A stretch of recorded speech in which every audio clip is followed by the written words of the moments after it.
When war veteran Frank Castle returns home from the horrors of battle, all he wants to do is be with his wife and kids, but they are gunned down in a mob shootout.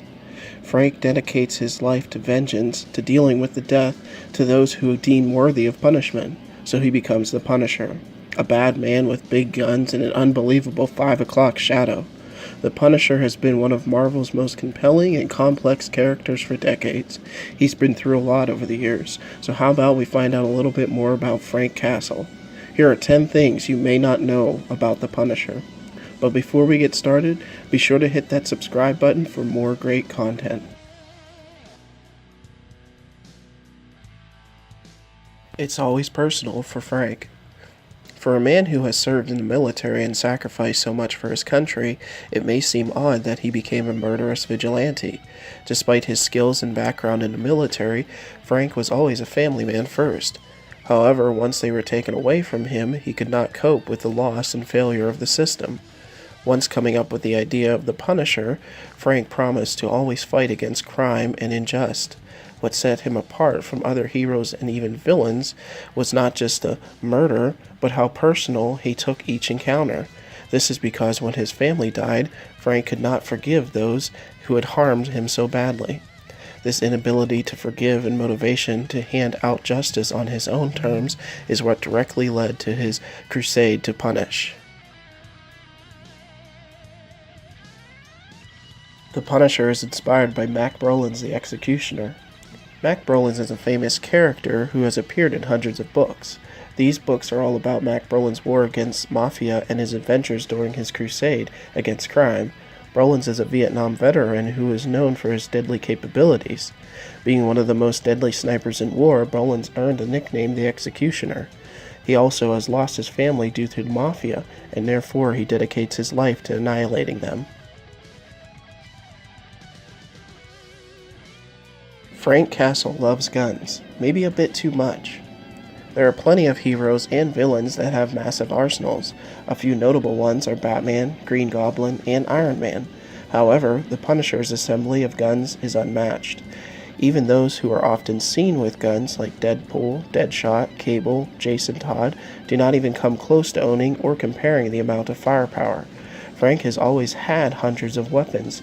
He has guns, knives, and tactical gear for just about every situation, and has employed each type of weapon at least once.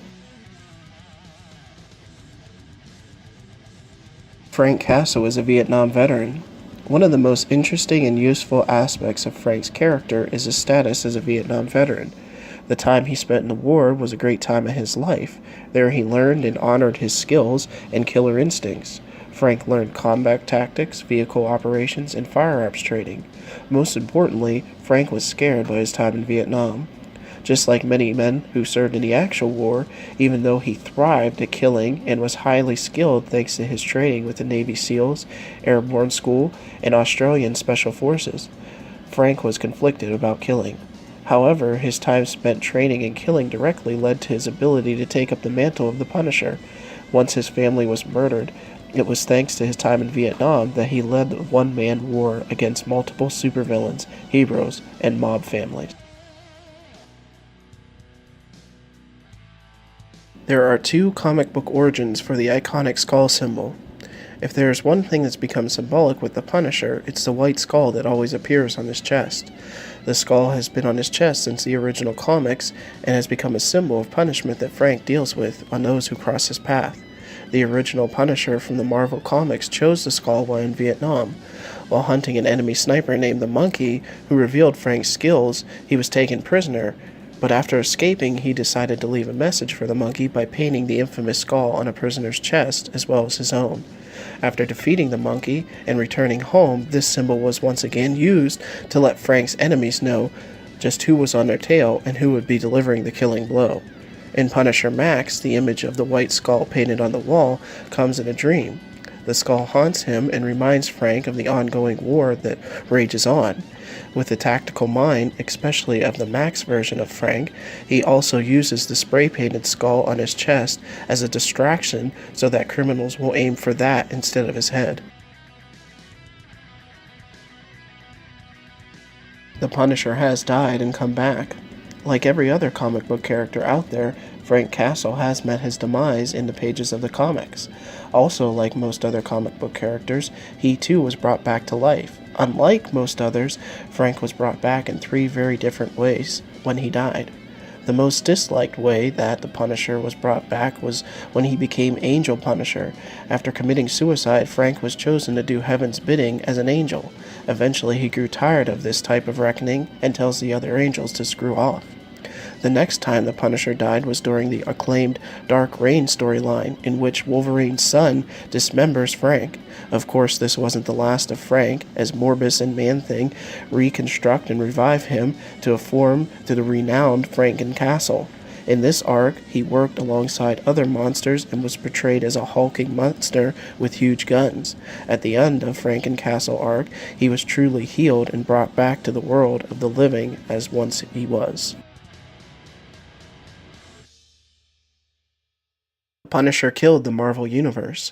As an anti-hero, one can expect the Punisher to not always ally himself with heroes or even villains, but Frank Castle usually takes it a step further than that.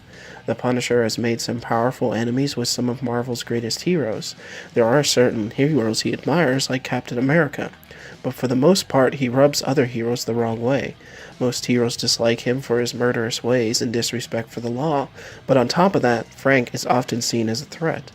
One of the most popular versions of the Punisher puts Frank up against the entire Marvel Universe in the title, Punisher Kills the Marvel Universe. In this story, he kills each hero and villain, beginning with Cyclops. In this version, Frank's family is killed when they are caught up in the middle of a confrontation between the X-Men and the Avengers. With nothing but rage and hatred for those he feels are responsible for his family's death, he begins killing everyone on both sides of the law. He ends his crusade when he finally kills his best friend, Matt Murdock, Daredevil. The villain known as the Punisher. In his first appearance, Frank Castle was introduced as a villain in the pages of The Amazing Spider-Man 129 in 1974. Frank was hunting Spider-Man after being hired by the Jackal who framed Spider-Man for the death of Norman Osborn. But Castle soon saw through his old friend to have the web slinger killed. After he realized he was being fooled, the Punisher sided with Spidey and fought against the Jackal. The death of Frank Castle's family. There are several aspects of Frank Castle's past that directly lead him to becoming the Punisher. Few are as important as the death of his children and wife at the hands of a mob family. During Punisher Year 1, we see the mind of the Punisher like never before. Frank's instability and reaction to the death of his family is not only tragic, but telling. It's in these pages that we see the birth and persona of the Punisher. Frank is suicide at first, while trying to resolve the crime through lawful venues. However, the mob family is well connected, and they cannot easily be pursued in court. Once the establishment that he fought so hard to protect in the Vietnam War, Frank takes justice, vengeance, and punishment into his own hands. The Punisher is an anti-hero. As we've discussed, Frank Castle does not hesitate to murder those he deems worthy of his punishment. The Punisher's use of murder and other illegal tactics in his pursuit for justice is what makes him an anti-hero. More so than other anti-heroes, Frank has well-established history of going against the law to accomplish his goals. In his first outing as the Punisher, he goes against the courts and takes justice into his own hands.